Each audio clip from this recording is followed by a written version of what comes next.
Hey,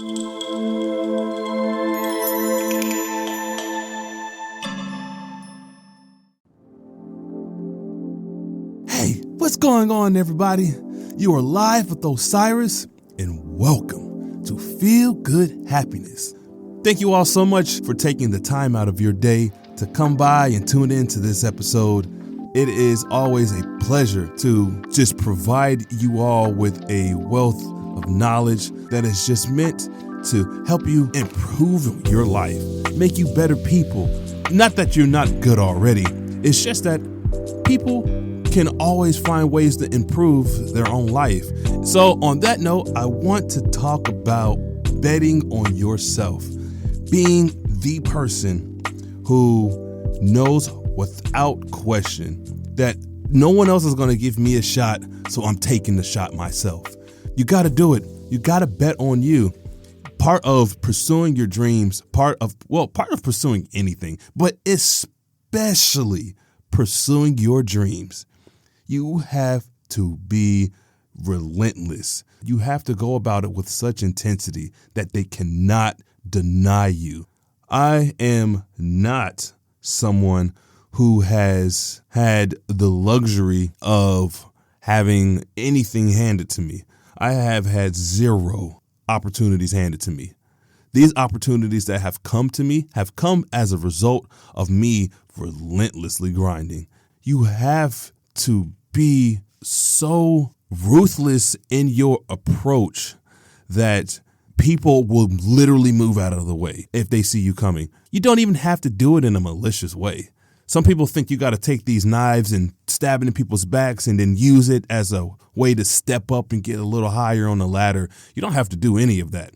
I think that is one, you have to be a pretty conniving person to do something like that. I also think you have to be really toxic to do things like that as well. You don't have to be rude and mean in your approach of aggressiveness. You can do it with a smile on your face. Just don't let anybody walk over you. There is a time and a place when you need to clap at people. That is the truth. There is a time and a place. Pick your battles, know what the truth is, and be able to provide proof of the truth if you are in circumstances that cause you to have to fight for something. I've taken a lot of rejections in my life when it came to being in the entertainment business, being an actor and going at the modeling and then making music and doing all of that. People will deny you. It is much easier for people to deny you than to apply you.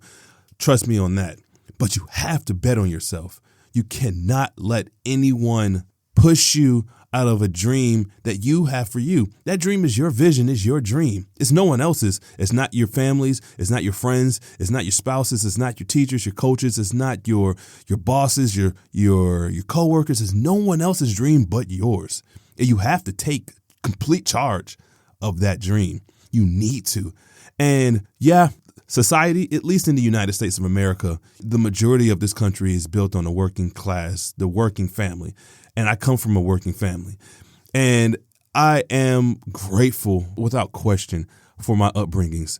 It has allowed me to know that this is what it looks like. This is what the grind is. It also creates a pretty self-explanatory future. If you work contractually for the government or you work for a company, yes, you can get fired. That is true. But if you work a 9-to-5 job and, you continuously do well and you improve and you show people why you are good at your job, you're not likely to get fired, especially if you're somebody who keeps quiet all the time, but you do really well with work. You clearly know that there are problems in your job, but you stay quiet and you just kind of put your nose down and you push forward. Yeah, you'll probably keep the job. But who I'm speaking to are the people who want to create their own opportunities. This is where risk taking is important. And this is where a lot of people are afraid. They are afraid of being denied. They are afraid of not being heard. They are afraid of, I don't know if I'm good enough. But you are. You are absolutely good enough, especially if you keep thinking about what you should do. Let me just give you an example, right? I'll use me as an example since you are all listening to me right now. I decided to become an author professionally a little over 3 years ago. But I started writing. I've been writing since I was a kid, man. And I've always had this knack of just wanting to create some good things, some great stories. And eventually I wanted to turn my a lot of my books into movies, I have these ambitions, and I'm going to make these ambitions become a reality. But setting out to become an author, knowing that book companies don't really want you, and there's a narrative, there are gatekeepers in any profession. But the gatekeepers that was in the book industry, it made it really difficult for me to want to pursue it traditionally. I went the self-published route, and once I learned the ins and outs of a book publishing company, I created my own book publishing company, and I started to house my own books. And then I was able to make a lot more executive decisions, because then I can go to bookstores as the book company owner or the CEO or whatever, however you want to phrase it.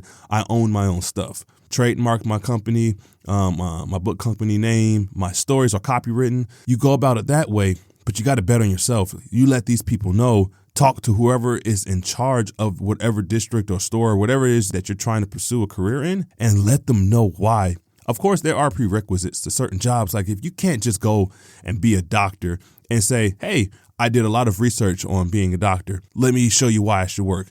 No, you got to work your way up. You got to go to school for that stuff. And some of these jobs require you to go to school. I am a huge proponent on education. Educate yourself, whether you go through school or you educate yourself outside of the school system, but always educate yourself. With me, I educated myself and I learned the business, and I'm still learning the business. I am not a pro. And to be honest, I think even the pros still need to learn from each other. That's why you always see these competitors biting each other's styles, because one person or one company is doing it this way and the other company is doing it that way. And it's just a constant battle of who does it better. But do it your way, man. Like, come on, do it your way. And don't settle. You always got to bet on yourself. Know that whatever it is that you have, you bet on yourself. You do it and you do it right. I had a book signing event on August 24th with a horror book for middle grade students. And let me tell you, I went in there with every fiber of my being, believing that I can come here on this day and completely sell out. And that is what I did. But I didn't do it in a way that was me chasing down after people. You got to just be bubbly, have a strong personality. I had a lot to say with my story, and I really, truly believe it is something worth reading. But anyway, I just want to say you do have to bet on yourself, and you have to know that nobody else is going to give you a chance until you give yourself one. You can't expect people to believe in you if you don't believe in yourself. Go into it full throttle, full force, and know that you are good enough. And on that note, I appreciate you all taking the time out of your day to tune into this episode. Again, know that you are good enough, and always bet on yourself, because nobody is going to give you a chance if you don't do it for you. All right. Thank you all again. You all take care, and I'll see you next time.